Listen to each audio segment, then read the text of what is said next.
السلام علیکم ورحمۃ اللہ وبرکاتہ۔ شرک کی حقیقت۔ آج ہم ایک نہایت اہم اور حساس موضوع پر بات کریں گے جو ہماری ایمان کی بنیاد ہے، اور وہ ہے شرک۔ شرک کا مطلب ہے اللہ کی ذات، صفات اور اختیارات میں کسی اور کو شریک کرنا۔ یہ عمل دین اسلام میں سب سے بڑا گناہ ہے۔ قرآن اور حدیث میں اس کی سخت مذمت کی گئی ہے۔ اللہ تعالیٰ نے شرک کو معاف نہ کرنے والا گناہ قرار دیا ہے اور اس کے بارے میں فرمایا ہے، یہ ایسا جرم ہے جس کا عذاب ہمیشہ کے لیے ہے اگر انسان اسی حالت میں مر جائے۔ شرک کی ابتدا۔ قرآن اور حدیث سے پتہ چلتا ہے کہ شرک کی ابتدا قوم نوح سے ہوئی۔ نوح علیہ السلام اللہ کے پیغمبر تھے اور وہ اپنی قوم کو اللہ کی عبادت کی طرف بلاتے رہے، تاہم ان کی قوم نے اللہ کے ساتھ ساتھ اپنے نیک لوگوں کو پکارنا شروع کر دیا اور انہیں معبود بنا لیا۔ قرآن میں اللہ تعالیٰ کا ارشاد ہے، اور نوح نے کہا، اے میری قوم، تم اللہ کی عبادت کرو اور اس کے سوا تمہارے لیے کوئی معبود نہیں۔ تمہیں کیا ہو گیا ہے کہ تم سوچتے نہیں؟ جب نوح علیہ السلام کی قوم نے اس پیغام کو رد کر دیا تو شرک کی بنیاد رکھی گئی اور یہ عمل وقت کے ساتھ ساتھ دنیا کے مختلف حصوں میں پھیلتا گیا۔ قرآن اور حدیث میں شرک کی حقیقت۔ اللہ تعالیٰ نے قرآن مجید میں شرک کو سب سے بڑے گناہ کے طور پر بیان کیا ہے۔ اللہ تعالیٰ کا ارشاد ہے، بے شک اللہ تعالیٰ نے اپنے ساتھ کسی کو شریک بنانے کو معاف نہیں کیا اور اس کے علاوہ جتنے گناہ ہیں ان کو جسے چاہے معاف کر دے گا۔ یہ آیت ہمیں بتاتی ہے کہ اللہ تعالیٰ نے شرک کے گناہ کی معافی کو رد کر دیا ہے، اور جو شخص اس گناہ کی حالت میں مرے گا وہ اللہ کی رحمت سے ہمیشہ کے لیے دور ہو جائے گا۔ ایک اور مقام پر اللہ تعالیٰ کا فرمان ہے، بے شک اللہ تعالیٰ نے یہ فیصلہ کر دیا ہے کہ جو شخص اللہ کے ساتھ شریک کرے اس کے لیے جنت حرام ہے اور اس کا ٹھکانہ جہنم ہے۔ یہ آیت ہمیں بتاتی ہے کہ شرک کا ارتکاب کرنے والے کے لیے اللہ کی جنت میں کوئی جگہ نہیں اور اس کا ٹھکانہ جہنم ہے۔ شرک کی مختلف اقسام ہیں جن میں سے ہر ایک خطرناک ہے۔ ان اقسام کو سمجھنا اور ان سے بچنا ضروری ہے۔ شرک فی ذات، اللہ کی ذات میں کسی کو شریک کرنا۔ اس کا مطلب یہ ہے کہ ہم اللہ کی عبادت کے ساتھ کسی اور کو معبود بنا لیں۔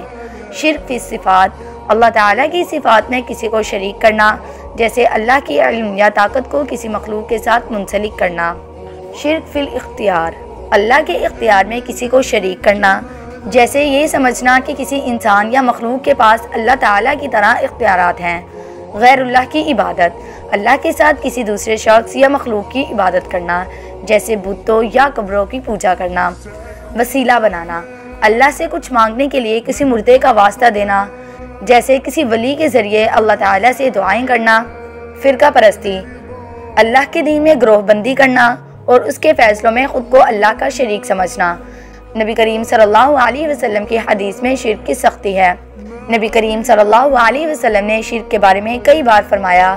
ایک حدیث میں آپ صلی اللہ علیہ وسلم نے فرمایا، جو شخص اللہ کے ساتھ کسی کو شریک کرے گا وہ جنت میں داخل نہیں ہوگا۔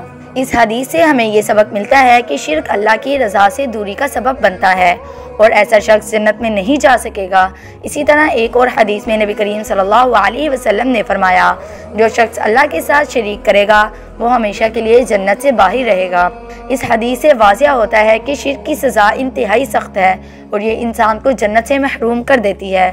شرک کے خطرات۔ شرک کا سب سے بڑا خطرہ یہ ہے کہ اللہ کی معافیت سے ہمیشہ کے لیے محروم کر دیتا ہے۔ قرآن میں اللہ تعالیٰ کا ارشاد ہے، بے شک اللہ تعالیٰ شرک کرنے والے کو کبھی معاف نہیں کرتا۔ یہ آیت ہمیں بتاتی ہے کہ شرک ایک ایسا گناہ ہے جس کی معافی نہیں ہے اور اس کا انجام ہمیشہ کے لیے عذاب ہے۔ شرک سے بچنے کے لیے ہمیں کیا کرنا چاہیے؟ ہمیں اپنی زندگیوں کو توحید کے مطابق ڈھالنا چاہیے۔ اللہ کی عبادت میں کسی کو شریک نہ کریں، نہ ہی اس کی صفات میں کسی کو شریک کریں اور نہ ہی اس کے اختیارات میں کسی کو شریک کریں۔ ہمیں اپنی دعاؤں میں صرف اور صرف اللہ کو پکارنا چاہیے اور کسی مخلوق کو اللہ کے ساتھ شریک کرنے سے بچنا چاہیے۔ اپنی زندگی میں نبی کریم صلی اللہ علیہ وسلم کی سنت کی پیروی کرتے ہوئے اللہ کی رضا کی کوشش کرنی چاہیے اور اپنے اعمال میں خلوص پیدا کرنا چاہیے۔ اللہ تعالی ہمیں شرک سے بچائے اور ہمارے اعمال کو اپنی رضا کے مطابق قبول کرے۔ اللہ تعالی ہم سب کو ہدایت دے اور شرک سے بچائے، آمین۔